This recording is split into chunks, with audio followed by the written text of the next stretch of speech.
and it was excellent. And thereafter, each time she came down, she managed to smuggle a bottle. I should think Prince Charles must have wondered, he must have thought he had a secret drinker in the house. She enjoyed the family existence and the friendship, and she wanted to be a part of it. Of everyone mucking in the kitchen and helping and washing up. I mean, she wouldn't cook, but she'd wash up. Great laughy times. They seemed to enjoy each other's company.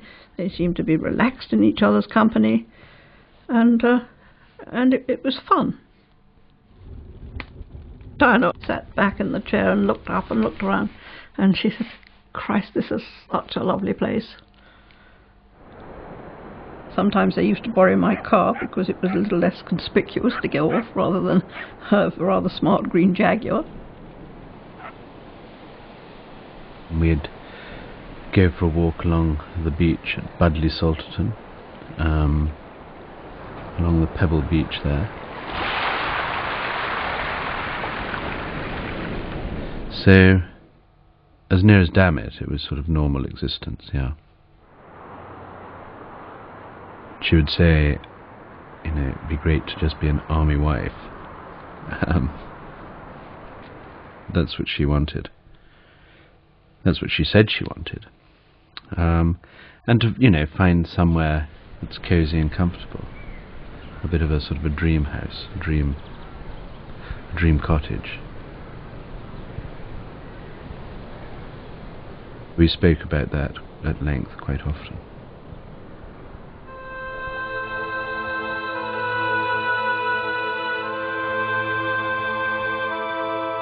It wasn't just a fling. It certainly wasn't just a fling for me, and I know that it wasn't a fling for her. I was deeply in love at that stage, and I hope that if she had felt half as much of that, then I would be very happy to think that. I suppose I had in the back of my mind, is this a pipe dream, or is it going to come about? I hoped that no one was going to get hurt.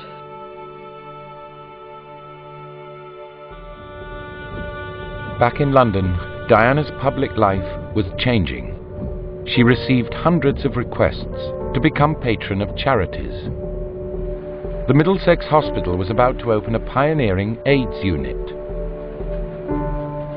A letter was written to the palace asking whether a member of the royal family would be prepared to open the ward.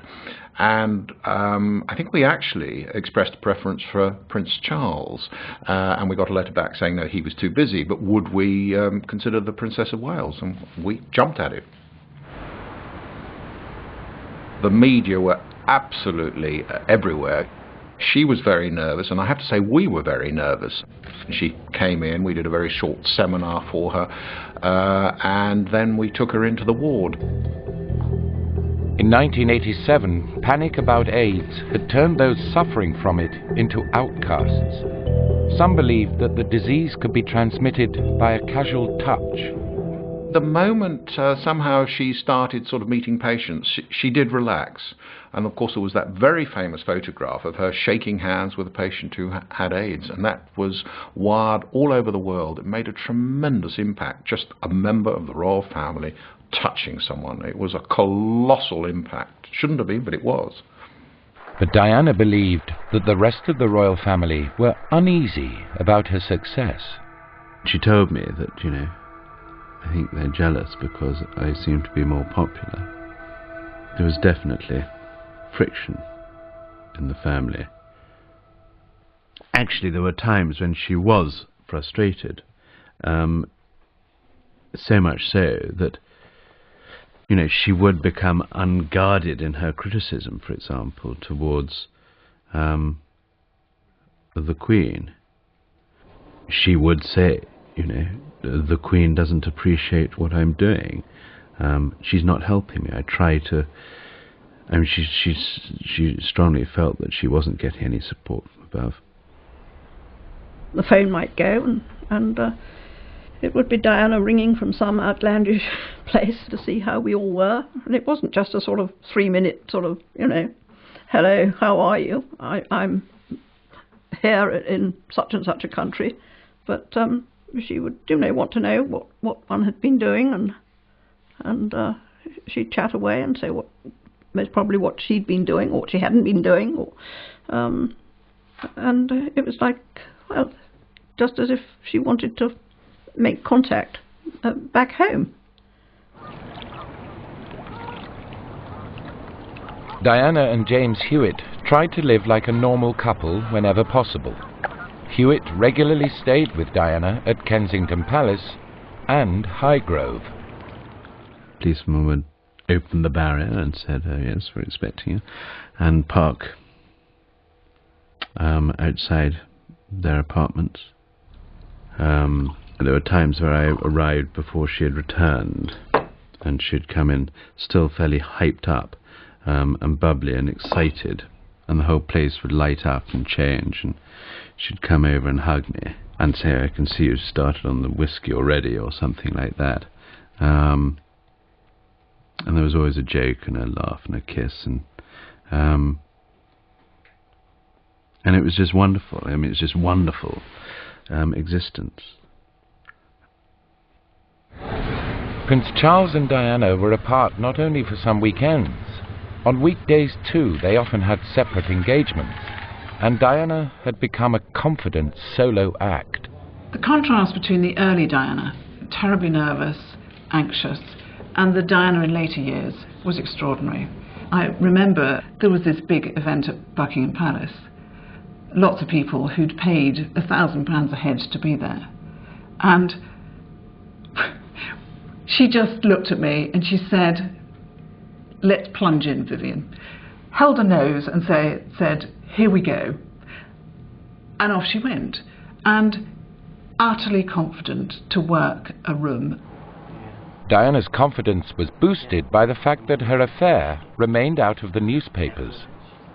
My best contacts were royal servants, and they would tell me the truth. We picked up on the Hewitt affair and believed that they were meeting in secret and believed that they were lovers. But again, how would you prove it? How could you write it? Impossible.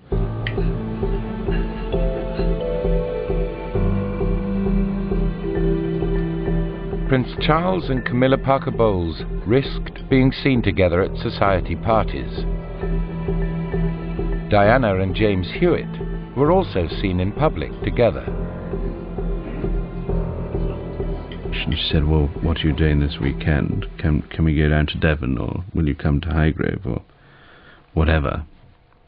And so I said, "No, I'm afraid I can't, or we can't go to Devon because I've got to play in a match on Saturday in Tidworth." And she said, "Oh, dear, well, can I come and watch?" I said, "Well, that's going to be very difficult, isn't it? That's going to be, I'd love you to, but I mean, it's going to be really obvious." And she said, "Oh, I suppose so, you're right." And she said, "Who are you playing?" And I said, "We're playing the 13th, 18th. And you could see her face light up and a twinkle in her eye, and she immediately got a plan together in her mind. She said, "I'm colonel of the regiment." The big match starts at 2:30. And the commanding officer came over, and he said, "James, I think you ought to know, just keep this to yourself, but Princess of Wales is coming to support us. You might just want to be aware, follow the right protocol and all that." I said, "Oh, well, thank you very much indeed, Colonel, for letting me know that." The guest of honour had to present the trophy to the victors, led by James Hewitt. I don't think she could speak, other than saying, "Well done." I think she was about to get the giggles. She didn't really say very much to me at all. But I mean, she looked at me and I looked at her, and we didn't really need to say anything. So I said thank you very much and walked back as quickly as I could. And then she actually held the others in conversation. Again, put in a wonderful show. And she said to Rupert Mackenzie Hill, "You're wonderful. I've heard so much about you." And she was just having great fun. It's a lovely, lovely day. Diana's romance was a widely shared secret. A senior courtier told this programme, "When I joined royal service, I was quietly told that Charles and Diana had both found love with new partners. There was a great deal of pleasure taken in this in the palace."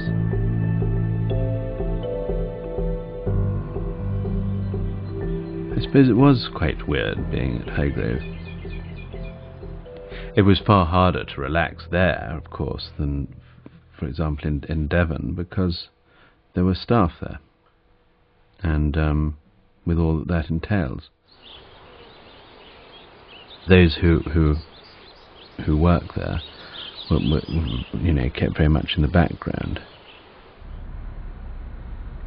I suppose, other than when you walked around the gardens, and the camera follows you. The security camera follows you. But inside the house, a little more relaxed.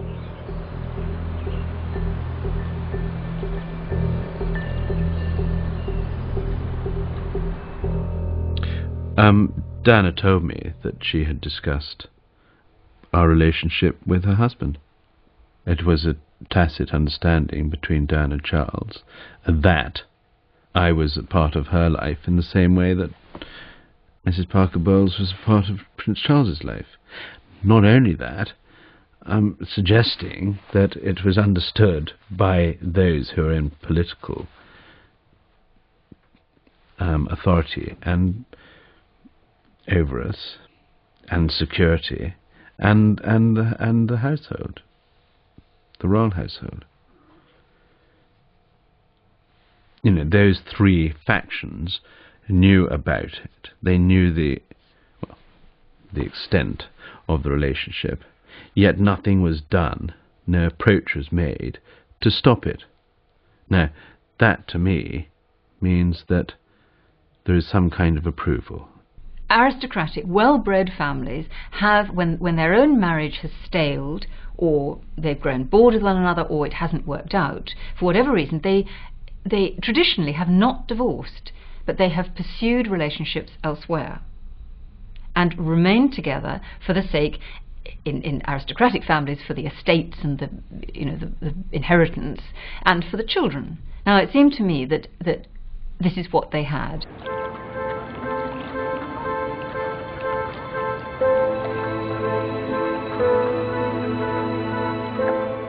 I know that at certain stages she wanted to reconcile her marriage and to try and get Charles to love her. I know that.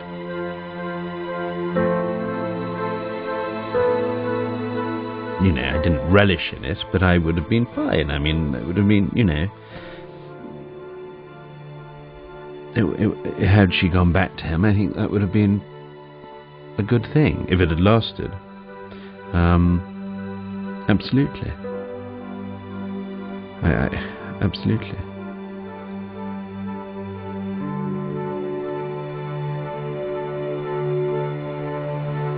Rival camps of friends, his and hers, began to talk. At the time, and this was about 1987, 1988, I was aware that there was a lot of briefing against Diana. That, she was unstable, or she was difficult, she was awkward. The briefings from Charles's friends would come very often at polo matches when he would be playing, you'd be on the sidelines, and the subject would come up of the marriage and suggestions that it wasn't going very well. And then the friend would say, well, of course, she can be a very difficult woman, can't she? And so, subtly, or perhaps unsubtly at times, they planted the seed that Diana was the one to blame. After 8 years of marriage, Diana made her first high-profile solo visit overseas. On the 3-day trip to New York to raise money for the arts and to boost British exports, she also asked to visit institutions for the most deprived. Diana's private office approached the Henry Street Refuge for the Homeless, in New York's poor Lower East Side. The staff had a long-standing suspicion of celebrity visits. I feel like the princess might be on a guilt trip, like not really concerned about our people, but more like, well, it'll be in the newspaper on the society page that Princess Di came to see a homeless shelter, rather than really having an impact on what's happening to poor people. Diana's New York visit was organized by her new equerry, Patrick Jeffson. Royalty very often is theatre. My job was to make sure that she appeared in a way which brought most credit to the organization that she was representing or visiting. She was very pragmatic, rather perhaps like a politician in that way. She knew the raw power of the media, almost instinctively. And they opened the door, and this very tall, thin woman got out, and she reached for my hand, and she's shaking my hand, and she's, oh, hi, and so then I'm like, whoa. So these are all split-second kinds of things, but then before I could get nervous, then she says, hey, we're wearing the same colors. Then for me, it was like, this woman is real. And the princess, she had a way of kind of looking down when she speaks. So you kind of got to look up at her, and she's tall too, so we were kind of looking up, and I saw Shirley kind of looking like, uh-oh, Shirley. Finally Shirley said, ooh, but you so pretty. And that's when everybody rolled. We were like, uh-oh. And I just burst out. I said something like, listen, I just got to say it. I don't know if I should say it or not, but oh my God, your skin is so beautiful. And then everybody started laughing because it was, it was like everybody being so polite, so, and she was just so human. I think Frances dropped a button. One of the buttons popped off, and she beat me to it, picked it right up, and she said to me, we have to keep up with these little things. So it was like really nice. And then her conversation was, it was just genuine. She wasn't just asking questions, she was there with us. Oh, beautiful, beautiful. So by now, we're like old buddies. Oh, you look beautiful. People were crowded all around. There was a kid with some tulips. And she just broke away from security, from where we were, and went over to that kid, and she started shaking hands with everybody on the behind the barricade. And again, it was like, wow, just look at her. A, B, C, D, E, F, G. Some have looked at Diana's charity work with less sympathy, accusing her of being more interested in headlines than helping the needy. I've studied a number of celebrities and reprobate politicians and others who've gone the charity route to enhance their reputations or to try and recover them. Over the even medium run, it's indissolubly related to cynicism. Patrick Jeffson, who was with Diana at Henry Street, has also questioned her motives for visits like this. The compassion she showed at the time was quite genuine. So the motives that brought her to that place might be less than entirely compassionate. But while she was there doing the job, I was never in any doubt that her compassion was genuine. And I think the people on the receiving end knew that too. She talked to a child. She didn't just talk to the kid. She saw his shoes was untied, just being a natural, and just tied his shoes. Went to the family school, was down there with the kid. You would think of a princess. You would, like, I don't want to compare, but, stuck up in the nose or whatever, but she wasn't like that at all. Because, like I said, she's still here, a piece of her. She left that here. But back home, Diana's private life came under pressure. James Hewitt, who had been stationed in Windsor, was given a new posting to Germany. She said, do you have to go? And I said, well, yes, I do have to go.